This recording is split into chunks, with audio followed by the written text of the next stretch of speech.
Welcome to Strong Legends, daily sci-fi stories that fuel your mind. Subscribe and join the legend. Lieutenant Mara Ellis pressed her gloved palm against the frosted viewport of the Aurora's Hope, exhaling into the glass until a small patch cleared. Beyond, the landscape lay barren, a rolling tundra of silvered dunes under an ashen sky that never brightened. Ice crystals, each one a perfect miniature fractal, drifted lazily on a wind so cold it stung through layers of insulated suit fabric. The distress beacon atop the ship blinked with stubborn optimism.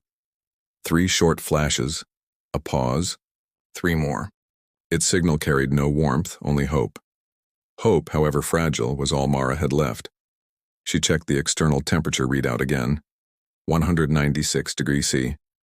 The life support stabilizer was limping along, its heat exchangers straining against the ambient chill. One more failure, and the Aurora's Hope would freeze solid, ship and crew alike. She turned away from the viewport to scan the frozen console.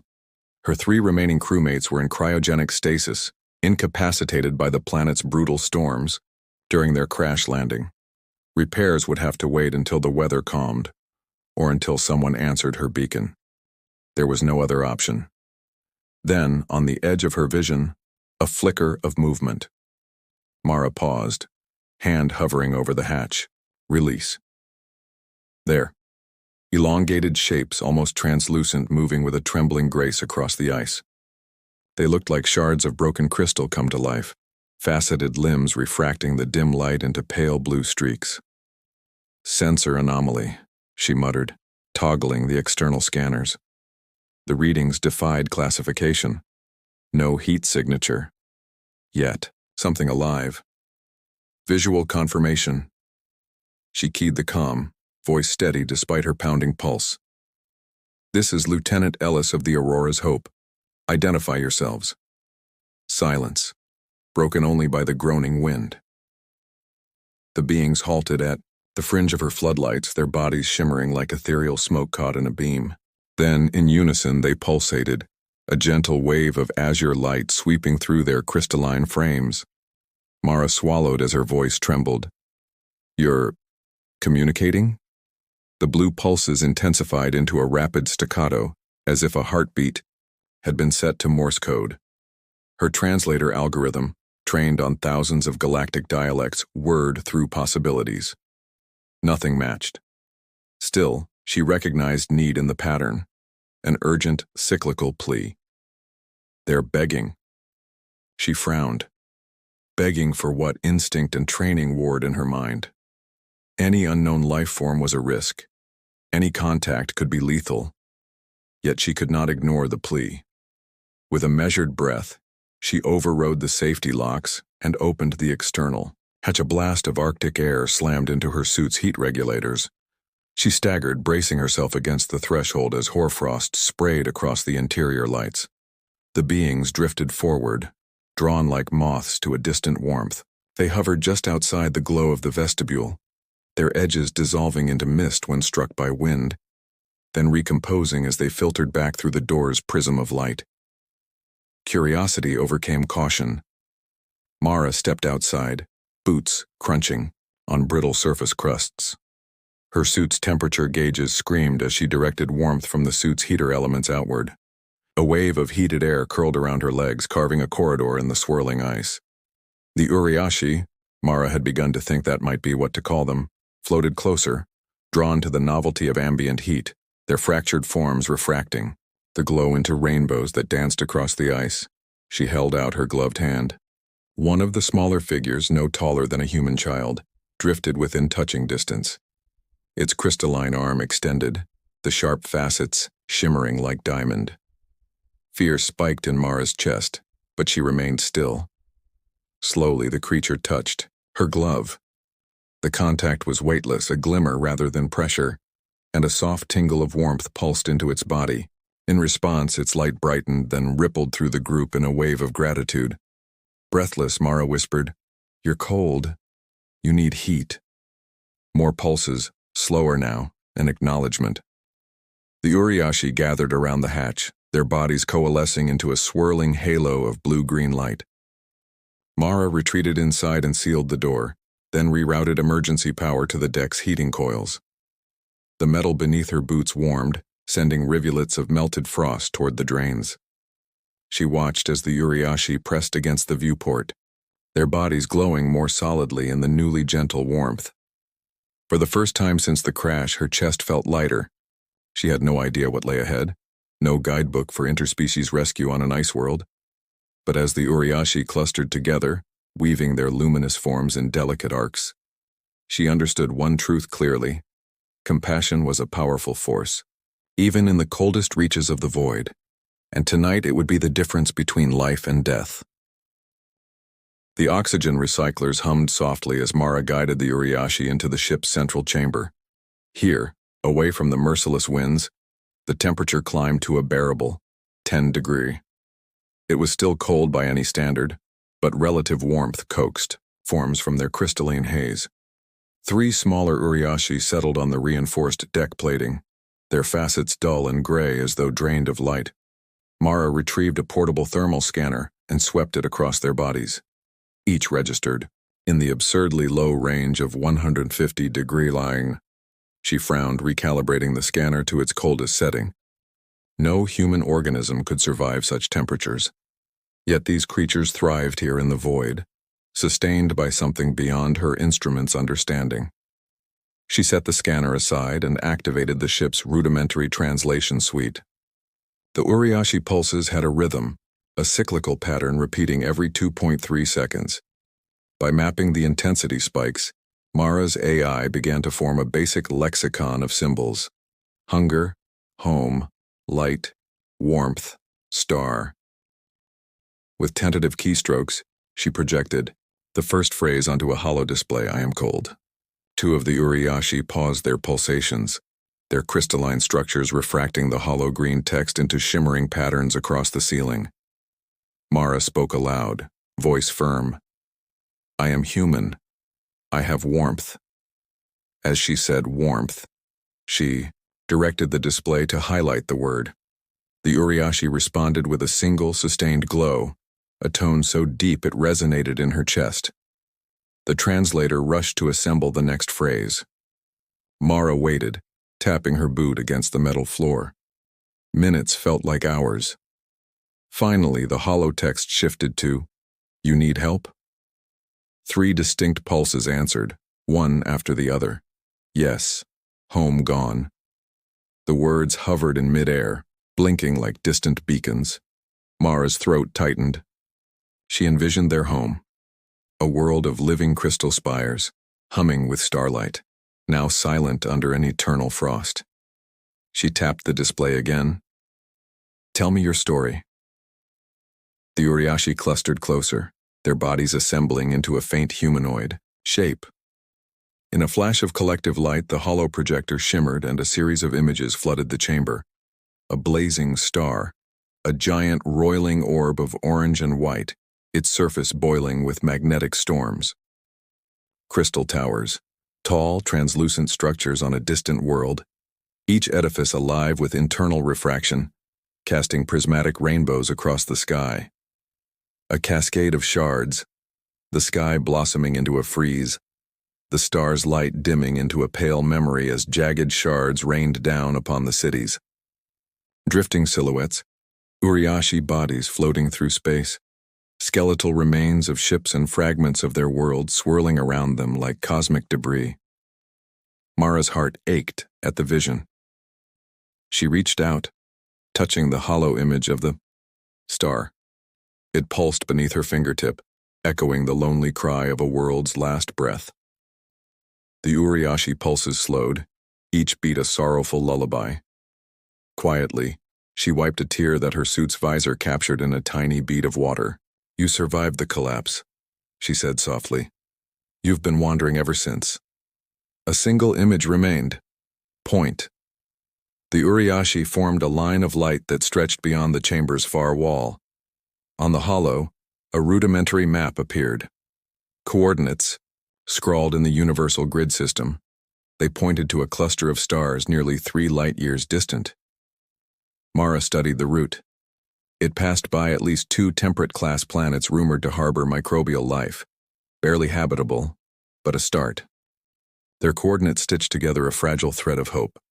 She tapped her comm link. "Aurora to control," she said, her voice steady. "I have available hyperdrive fuel to make the jump. Plot a course to these coordinates. We're taking passengers." As the holo display dissolved into navigational schematics, the Uriashi bodies brightened, each facet reflecting the warm glow of human kindness. In that moment, Lieutenant Mara Ellis vowed to carry their story across the stars, and to build for them a new home among the embers of distant suns. Mara stood in the hydroponics bay, her breath fogging the reinforced viewport as she adjusted the spectrum of the heat lamps.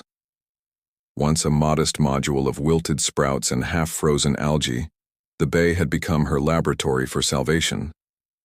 Under her careful tuning, amber and crimson bulbs glowed, bathing the rows of seed trays in a balmy light. Steam curled from the warmed floor grates, coalescing into soft clouds that drifted across the curved glass ceiling. At the far end of the chamber, 3 Uriashi forms hovered near the radiant coils. Their crystalline membranes trembled, absorbing the gentle warmth that pooled around the lush foliage. Green shoots, new Viking roses engineered for resilience, pushed upward through the nutrient gel, unfurling petals like emerald lanterns.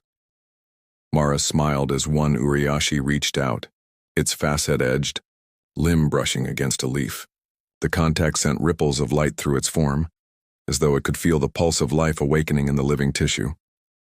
Encouraged, Mara introduced them to the bay's secondary systems. She opened a control console and routed a portion of the ship's excess power into the thermal regulators that kept the algae bioreactor at an optimal 30 degrees Celsius. A low hum filled the air as nutrient-rich water circulated through the tubing, each droplet a promise of growth. The Uriashi watched, their shimmering bodies reflecting the gentle glow of bioluminescent fern fronds sprouting along the walls. Then came the breakthrough. One Uriashi began to hum, a low, resonant tone that vibrated through the metal supports. Mara's heart leapt when she recognized the pattern. It matched the rhythmic cycling of the algae reactor's pumps. The crystalline creature pressed itself against the console, and as it hummed, tiny crystal filaments sprouted from its joints, weaving into the coolant lines. Within minutes, the system's efficiency climbed 20%, the engine's thermal, stress indicators dropping to safe levels. Mara's fingers danced over the interface, rerouting more power to the thrusters and recording the Uriashi's nanofractal repairs. In the golden warmth of the hydroponics bay, a fragile community took root. Mara taught the Uriashi to modulate their pulses to mimic human speech cadences, blending their photonic language with her own inflections. In return, they shared patterns of star data, fractal sequences that detailed the drift paths of cosmic, dust and dark matter currents, information that would allow Mara to navigate the hyperdrive tunnels with greater precision. Night cycles blurred into warmth cycles. The greenhouse became a sanctuary, a beating heart of life aboard a dying ship. Petals opened to reveal crystalline veins of biolight, vines, curled around nutrient columns like living cables, and every corner of the chamber thrummed with potential. Around midnight, or what passed for night on an ice world, Mara paused to drink in the sight, human and Uriashi side by side, guardians of a flicker of life in the void. As the hydroponic lights dimmed to signal the end of the growth cycle, Mara pressed her hand to the glass and felt the last traces of frost dissolve under the bay's glow. She whispered, "This is only the beginning." And in the radiant afterglow, the Uriashi shimmered back, as if in agreement, each pulse a promise of what they could achieve together. The jubilant warmth of the hydroponics bay still pulsed through the ship when the warning klaxon shattered the peace. Red lights danced along the corridors as Mara sprinted down the maintenance access ladder, her boots echoing against metal grates. Through the viewport she saw them, a swarm of sleek salvage drones black as void, their undercarriages aglow with carving lasers. They streamed toward Aurora's Hope like locusts hunting spoil. "Brace for hull breach," she barked into the comm, heart pounding. The Uriashi, still acclimating to enclosed corridors, gathered at her heels, their crystalline facets jittering with panic pulses of cobalt light. Mara reached the engine room just as the first laser seared through the outer plating. spraying molten steel across the bulkhead. She slammed her palm against the control panel, rerouting auxiliary power from the greenhouse to the forward shields. A holographic gauge flickered to life above the conduits. Shields at 20%. Too low. In the viewport's reflection, Mara saw the Uriashi hovering behind her. A quiet understanding passed between them. "Stay back," she warned, but one, smaller than the others, drifted forward anyway, its form glowing a fierce indigo. "Eva, no," Mara thought but could not stop her. The little Uriashi plunged into the corridor, pressing its body against the cut in the hull. Sparks arced across its surface, but it held fast, its light flaring as it patched the breach with crystalline filaments that wove through the metal like living stitches. Mara's breath caught. Inspired, she opened the vents to vent a blast of superheated steam into the corridor. The drone's sensors overloaded instantly. Their precision carving devolved into erratic bursts, and they veered off course, colliding with one another. In a scramble, the salvage swarm regrouped above, dropships rattling against the hull. With no time to lose, Mara engaged the main thrusters, sending a shockwave of thermal exhaust outward. The heat plume ignited the drone's fuel canisters. Distant explosions rippled through the ice fields, showering the ship in frosty debris.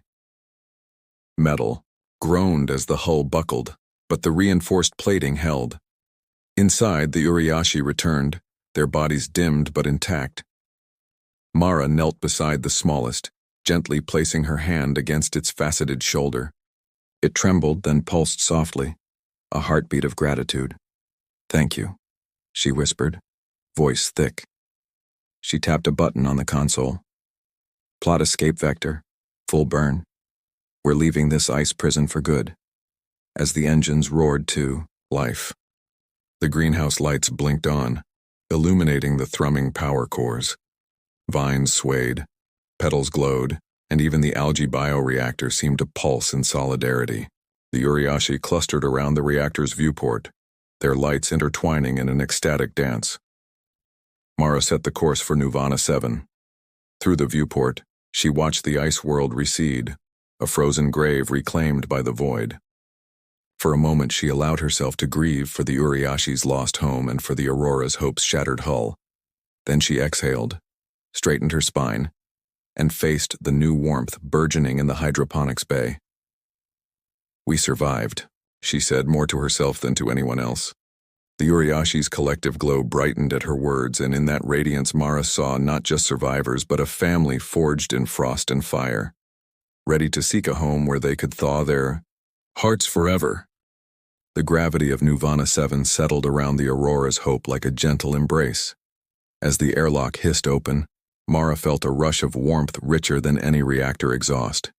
The planet's sun, a soft coral orb, hung low in the sky, bathing rolling fields of amber grass in tender light. The Uriashi clustered at her side, their crystalline forms flickering with anticipation. For the first time since the collapse of their home star, they sensed soil beneath them, not ice. Mara stepped onto the soft earth and watched as the smallest, Uriashi, drifted forward. It pressed its elbow against the ground, sending a ripple of photonic energy into the soil. There came a low rumble. Verdant shoots pushed upward in place of grass, each leaf etched with delicate prismatic veins.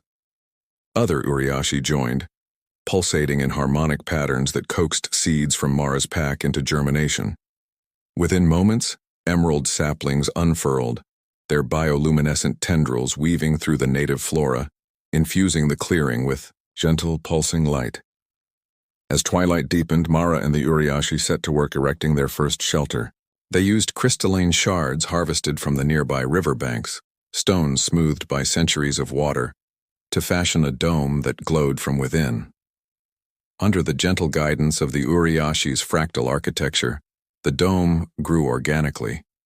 Walls sprung up like giant petals curving toward the sky, and the roof settled into an iridescent canopy that refracted starlight into living rainbows. Inside, Mara arranged the hydroponic saplings she'd saved, and the Uriashi draped filamentous vines overhead, creating a canopy of light and life. When the dome's entrance sealed with a soft chime, Mara leaned against the cool crystal frame and surveyed their new sanctuary. The Uriashi gathered in its center, forming a circle of glow, and began a low, resonant chant. Each pulse of their song harmonized with the thrumming of Mara's wrist monitor, a bridge between human heartbeat and crystalline resonance. Around them, the first grove of crystal-leaf trees shimmered beneath the twin moons of Nirvana 7, casting elongated dancing shadows. Mara closed her eyes and let the chorus wash over her. In that moment, she knew the Uriashi had not merely found refuge. They had reclaimed hope. Here, on a world that woke with warmth and promise, they would rebuild, heal, and thrive. And somewhere beyond the glass dome, in the silent expanse of space, the Aurora's hope drifted, no longer a dying ship but the cradle of a new beginning.